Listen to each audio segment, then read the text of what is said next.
Praise the Lord everyone. எல்லோரும் எப்படி இருக்கீங்க? நல்லா இருக்கீங்களா? நீங்கள் கிறிஸ்துவுக்குள்ளே இருக்கும்போது நீங்கள் ஒவ்வொருத்தருமே நல்லா தான் இருப்பீங்க.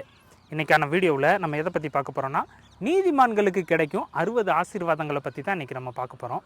அதுக்கு முன்னாடி உங்ககிட்ட கேட்குறதுக்கு என்கிட்ட ஒரு கேள்வி இருக்குது, கேட்கவா? நீங்கள் நீதிமானா? யோசிக்க வேண்டிய கேள்வின்னு சொல்கிறீங்களா?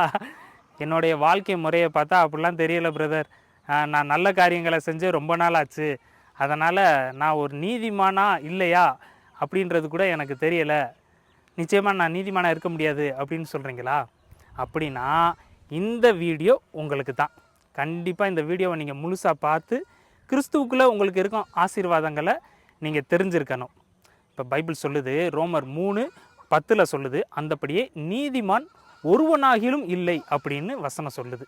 ஏசாயா 64:6 பார்க்கலாம், எங்களுடைய நீதிகள் எல்லாம் அழுக்கான கந்தை போல இருக்கிறது. அப்போ அழுக்கான கந்த துணினா என்னன்னு தெரியுமா? நம்ம வீட்டு கிச்சனில் இருக்கும்ல துணி, அழுக்கான துணி, கந்த துணி, கறி துணின்னு சொல்லுவோம் இல்லையா, அதுதான். தேவனுடைய பார்வையில் நம்முடைய சுயநீதியும் அப்படி தான் இருக்குது. முதல்ல ஒன்று நீங்கள் புரிஞ்சுக்கணும், உங்களுடைய வாழ்க்கை முறையும் நீங்கள் செய்கிற நல்ல காரியங்களும் நீங்கள் நீதிமானாக்கப்படுவதற்கு அது உதவுறதில்லை. இதை செய்கிறனால நீங்கள் நீதிமானலாம் கிடையாது. அப்புறம் எப்படி நான் நீதிமானாக முடியும் பிரதர் அப்படின்னு கேட்குறீங்களா? வசனம் சொல்லுது, ரோமர் 5:1 இவ்விதமாக நாம் விசுவாசத்தினாலே நீதிமான்களாக்கப்பட்டிருக்கிறபடியால் நம்முடைய கர்த்தராகிய இயேசு கிறிஸ்து மூலமாய் தேவனிடத்தில் சமாதானம் பெற்றிருக்கிறோம்னு வசனம் சொல்லுது.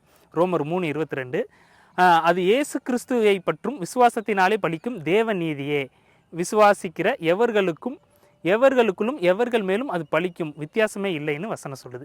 நீங்கள் யாராக இருந்தாலும் சரி, இயேசு கிறிஸ்துவை விசுவாசிக்கும் பொழுது அது உங்களுக்கு அது நீதியாக எண்ணப்படுது.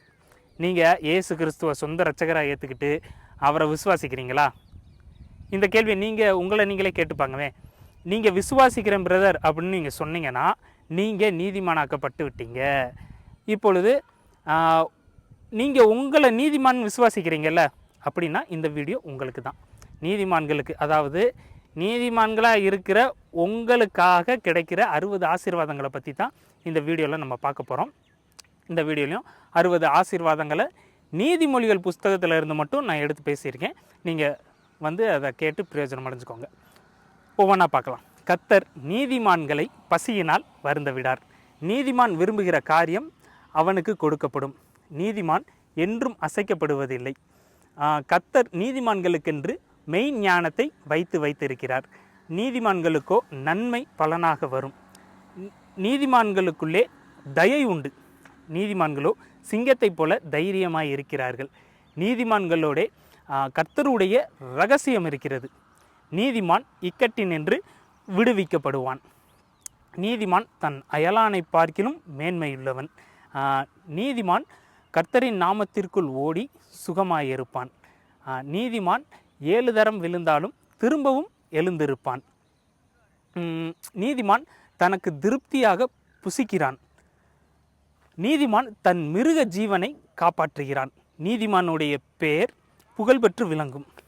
நீதிமானுடைய சிரசின் மேல் ஆசீர்வாதங்கள் தங்கும். நீதிமானுடைய வாய் ஜீவ ஊற்று. நீதிமானுடைய வாய் ஞானத்தை வெளிப்படுத்தும். நீதிமானுடைய நாவு சுத்த வெள்ளி. நீதிமானுடைய உதடுகள் அநேகரை போஷிக்கும். நீதிமானுடைய வேர் கனி கொடுக்கும். நீதிமானுடைய மனம் பிரதியுத்தரம் சொல்ல யோசிக்கும். நீதிமானோ நித்திய அஸ்திபாரம் உள்ளவன். நீதிமானோ பிசினித்தனம் இல்லாமல் கொடுப்பான். நீதிமானுடைய வழியோ ராஜபாதை. நீதிமானுடைய பலன் ஜீவ விருட்சம். நீதிமானோ பாடி மகிழ்கிறான். ஒரு நிமிஷம் இருங்க. நீதிமானோ அறிவினால் தப்புகிறான். நியாயந்தீர்ப்பது நீதிமானுக்கு சந்தோஷம். நீதிமானுக்கு ஒரு கேடும் வராது. நீதிமானுக்கு பூமியில் சரி கட்டப்படும். நீதிமானுடைய பிரயாசம் ஜீவனை பிறப்பிக்கும். நீதிமானுக்கு உபதேசம் பண்ணு, அவன் அறிவில் விருத்தி அடைவான். பாவியின் ஆஸ்தியோ நீதிமானுக்காக சேர்த்து வைக்கப்படும். நீதிமானோ நெருக்கத்தினின்று நீங்குவான். நீதிமானோ தன் மரணத்திலே நம்பிக்கையுள்ளவன். நீதிமானுக்கு அநியாயக்காரன் அருவருப்பானவன். நீதிமானுடைய வீட்டில் அதிக பொக்கிஷம் உண்டு. நீதிமானுடைய தகப்பன் மிகவும் களி கூறுவான். நீதிமான்கள் நன்றாயிருந்தால் பட்டணம் கலிகூறும். நீதிமான்கள் கலிகூறும்போது மகா கொண்டாட்டம் உண்டாகும். துன்மார்க்கர் அழியும் போதோ நீதிமான்கள் பெருகுகிறார்கள். நீதிமான்களின் வெளிச்சம் சந்தோஷிப்பிக்கும். நீதிமான்களின் ஜெபத்தையோ கர்த்தர் கேட்கிறார். நீதிமான்களுடைய நினைவுகள் நியாயமானவைகள். நீதிமான்கள் பெருகினால் ஜனங்கள் மகிழுவார்கள். நீதிமான்களின் நம்பிக்கை மகிழ்ச்சியாகும். நீதிமான்களுடைய ஆசை நன்மையே. நீதிமான்களுடைய வேரோ அசையாது. நீதிமான்களுடைய உதடுகள் பிரியமானவைகளை பேச அறியும். துன்மார்க்கர் நீதிமான்களுடைய வாசற்படிகளிலும் குனிவதுண்டு.